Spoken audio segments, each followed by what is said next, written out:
présenter et nous parler de ton activité? Alors, je m'appelle Thomas Joseph, j'ai 26 ans et je suis comédien de théâtre et de cinéma. Au théâtre, ce qui m'intéresse, c'est plus le côté comique, les personnages et les situations humoristiques et tout ce qui est un petit peu drôle. Et au cinéma, c'est plus les rôles dramatiques et un petit peu intériorisés qui me plaisent en tout cas. Je suis désolé. Je sais que, je sais que c'est con de dire ça, mais je veux pas que tu penses que depuis tout ce temps, je pensais pas à vous. Je vous ai jamais oublié. Pour moi, vous étiez pas responsable de ce qui s'est passé. Arrête. Regarde, j'ai toujours une photo de lui.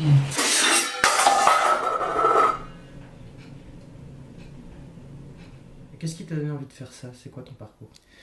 Ce qui m'a donné envie de faire ça, c'est au lycée. J'ai commencé à voir des pièces de théâtre et je me suis inscrit à un cours. J'ai commencé par une ou deux petites comédies musicales avec des enfants. J'étais le plus âgé d'ailleurs. Et ensuite, arrivé à la fac, j'ai fait une fac d'art du spectacle. Et là, j'ai commencé à faire du cinéma à outrance avec un groupe de potes. On a commencé à faire court-métrage sur court-métrage, on a approché 30, 40 courts-métrages. Et en parallèle, j'ai continué le théâtre dans l'improvisation. J'ai fait de l'improvisation. Et ensuite, j'ai intégré une troupe qui s'appelle Les Anodins pendant quelques années. Et à la suite de ça, j'ai commencé le tournage d'une web-série, Past, qui a duré 2 années, je crois. Et j'ai tourné dans un court-métrage qui s'appelle L'Oncle au manteau déchiré, réalisé par Rémi Van Den Dresch. Après, j'ai fait beaucoup de figurations, etc. J'ai intégré la troupe des détracteurs, qui me correspondait plus que la troupe des Anodins. Et j'ai tourné dans 2-3 petits clips comme Tedmo Festival ou un clip de Kezia Air où c'était un petit peu comme c'est de la musique, c'est un rôle muet et on peut se permettre des choses assez sympas. Je veux pas en parler. Et puis ça vous regarde pas. J'ai tout abandonné. J'ai risqué ma vie pour toi. Alors oui, ça me regarde. Mais tu crois quoi? Que ça me fait plaisir d'être ici et de traiter comme de la merde? Moi j'ai rien demandé. Alors ouais, des gens sont morts. Ouais, t'as risqué ta vie. Mais moi, ma vie, elle est pas ici. Je veux juste rentrer et oublier. Et comment se passe du coup le quotidien pour un acteur, un comédien?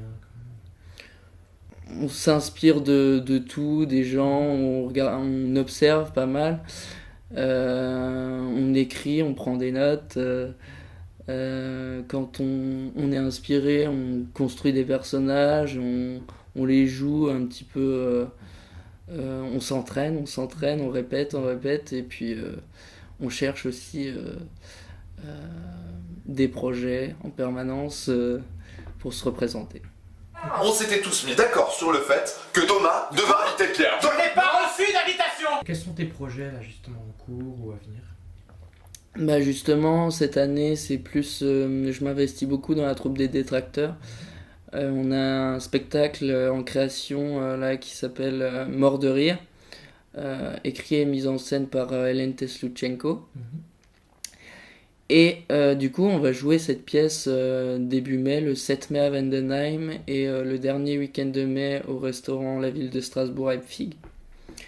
Et on cherche peut-être une date sur Strasbourg, mais ça paraît un petit peu juste pour cette année.